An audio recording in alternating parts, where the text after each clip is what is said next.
14 तारीखला सावंतवाडी युवा वैश्य संघटनेचा स्थापना म्हणजे मुहूर्तमेढ आम्ही रोवायचं ठरवलेलं आहे. आणि या कार्यक्रमासाठी या आमच्या विभागातले आमदार जे आमचे नातेबांधव आहेत दीपकभाई केसरकर हे प्रमुख उपस्थिती असणार आहेत. त्याचबरोबर माजी नगराध्यक्ष दिलीपजी नार्वेकर हे असणार आहेत.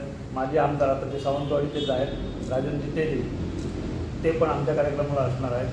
आणि सिंधुदुर्ग जिल्हा वैश्य समाजाचे जिल्हाध्यक्ष सुनीलजी भोगटे, रमेशजी बोंद्रे सावंतवाडी तालुक्याचे अध्यक्ष आहेत वैश्य समाजाचे ते पण असणार आहेत.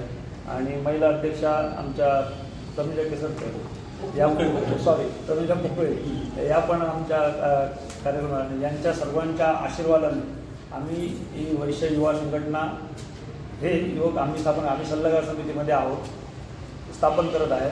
आणि या उद्घाटन सोहळ्याला म्हणजे सर्वांचे लाडके अभिनेते लक्ष्मीकांतजी बेर्डे यांचे सुपुत्र आणि सध्याचे मराठीतले एक युवा स्टार म्हणून त्यांची ख्याती आहे ते आमच्याच समाजाचे आहेत. त्यांच्या हस्ते या आमच्या युवा संघटनेचा शुभारंभ आम्ही 14 तारखेला या ठिकाणी करणार आहोत. युवा संघ स्थापन करण्यामागचा हेतू की आमच्या समाजातले असे नाही, प्रत्येक समाजातले युवक सध्या जर बघितलं युवक युवती भरकटलेल्या अवस्थेत आहेत. त्यांना कुठे मार्गदर्शन नाही, कुठे त्यांना व्यवसायासाठी कुठे प्रशिक्षण नाही. या विचाराने आम्ही प्रेरित होऊन आम्ही एक असं सगळ्या लोकांनी ठरवलं की आपले युवक कुठेतरी विस्कटलेले आहेत त्यांना एकत्रित मोळी बांधून त्यांना योग्य मार्गदर्शन देऊन त्यांचं करिअर घडवण्याचं जास्तीत जास्त शक्य होईल तितकं त्याचप्रमाणे त्यांना योग्य मार्गदर्शन देण्यासाठी आमचा हेतू राहील. आणि जी समाजामध्ये एकसंगता राहावी ह्या दृष्टीने कोणातून आपण प्रयत्न करणार आहोत या युवा संघामार्फत. म्हणजे हे आमचे अध्यक्ष म्हणून आम्ही अमित धोंडकर यांची निवड केलेली आहे. आणि त्यांचे सहकारी नाना गोंडकर असतील, मी असतील, दीपक मापशेकर आहेत आणि अजित मसूरकर आहेत आमचे. हे आम्ही सल्लागार म्हणून ह्यांच्याबरोबर काम करणार आहोत. संध्याकाळी 4 वाजता कार्यक्रम होणार आहे.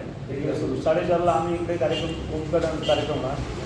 तत्पूर्वी जे अभिनव वर्डे सावंतवाडीत पहिल्यांदाच येत आहे की सगळ्या युवकांची अशी इच्छा आहे की त्यांचं स्वागत पण आपण जल्लोषी करायचं आहे. पण आम्ही सालेवाडा मिलाग्रीस कॉर्नरपासून त्यांचं जल्लोषी स्वागत करून 2 व्हीलरच्या रॅलीने म्हणजे ते चलत नाही रॅलीने आपण त्यांना घेऊन बाजारपेठेतनं आम्ही उभा बाजार करून चित्राळी करून असं ह्या मार्गे आम्ही इकडे त्यांना कार्यक्रम आम्ही आणणार आहोत. सिनेस्टार असल्यामुळे जरा सावंतवाडीतल्या लोकांचं पण एक थोडासा त्यांना कोणाला इच्छा असते ना तर त्यांना जवळनं बघण्याची इच्छा असते. त्याच्यासाठी आमचा तो एक प्रयत्न त्यांच्या जवळपर्यंत आम्ही नेण्याचा प्रयत्न करतो. आणि त्यासाठी त्यांनी पण होकार दिलेला आहे. त्यांनी असं काय सांगितलं नाही की बा मला एवढी सिक्युरिटी पाहिजे.